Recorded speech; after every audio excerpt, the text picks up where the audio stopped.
Hey everybody, thanks for tuning in, appreciate it. So I'm aboard the beautiful Navigator of the Seas. We just left Cabo San Lucas this evening and we're headed to Mazatlan. I'm sitting out here on the balcony because there is a lot of things, progressions going on with the COVID protocols, masking protocols, cruise industry wide, but specifically I'm going to talk about Royal Caribbean. Royal Caribbean has changed their protocols 4 times in the last 2 weeks. We embarked on Monday, today is Wednesday. And so 2 weeks ago, the protocol was kids 2 through 11 must show a negative test result of a PCR test taken no more than 3 days before boarding day. Okay, kids. Well, the next sentence says kids 5 through 11 who are fully vaccinated, and it gives the definition of fully vaccinated, which is the 14 days after your last vaccination dosage for ages 5 through 11, and of course adults. It says, will be treated as fully vaccinated guests. Okay, great, but the previous paragraph says kids 2 through 11 must show. So I contacted Royal Caribbean a total of 4 times in over a week span, actually about 3 days span, and we need clarification. He's fully vaxxed. It says kids must need this, but then it says kids who are fully vaccinated, well, they're treated as fully vaccinated guests, which only vaccinated guests must show a negative result of a PCR or antigen test taken no more than 2 days before boarding day. All of us, we've been dealing with this for the last, we're going on our 3rd calendar year, so over 2 years of COVID. We're very well versed in what these tests mean, antigen and PCR, so I don't need to go into details about that, but we all know that antigen test, so easy to get. You get the rapid results in just a few minutes, about an hour from Walgreens on average. You can spend about $150 to $250 to get your hour PCR results, but we really don't want to do that. So after contacting Royal Caribbean, that includes Royal Caribbean Corporate, I really did not get a true answer of what was going on. But ironically, within 2 days after contacting corporate offices of Royal Caribbean, we received another email. And the email changed the verbiage to now, the verbiage, and I'll print it out the email. They added the word unvaccinated kids, ages 2 through 11 must show a negative test result or PCR test. Well, then they added vaccinated kids, ages 5 through 11 will be treated as fully vaccinated guests. So they clarified it. But we still wanted to cross our T's and dot our I's, and we didn't want any hang-ups at the cruise port, so we went as far as getting Alex both a PCR test and an antigen test within the certain time frame.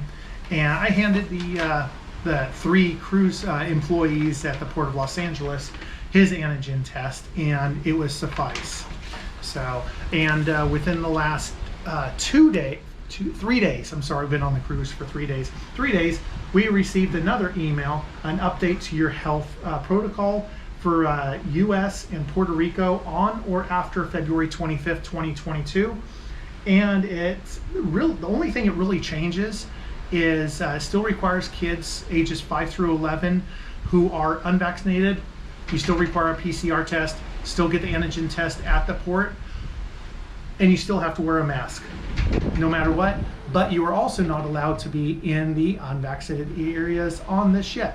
So you're not allowed on the bottom floor of the MDR, not allowed into the solarium, which you're not allowed anyway, kids, sorry. And you also cannot go into the Royal Theater's main floor. Fully vaccinated kids are treated as fully vaccinated guests. Alex gets a wristband, just like us. Alex is allowed to be on the bottom floor or the unvaccinated floor of the MDR, and he is allowed into the pub and the schooner bar and other non-vaccinated areas. So I just wanted to send out this video to get some clarification to everybody who has the same questions that we did about what does your child need, who is fully vaccinated. The answer that we received on this cruise is an antigen test. Now, of course, the protocols are changing again for Royal Caribbean ships, effective for cruises on or after February 25th, 2022. You are not required to wear a mask if you're fully vaccinated. Unfortunately, Alex will have to wear a mask in the Adventure Ocean because he's going to be around other children who are unvaccinated. So no problem. Our kids have dealt with it long enough. They can deal with it for 2-hour blocks at a time. But the masking protocols, just like Princess, Carnival, Norwegian, it's changing daily. Things are constantly changing daily as our numbers go way down, which is great. Good on everybody. Thank you very much. But again, masking policies on or after February 25th, 2022, which includes this cruise, masks are optional.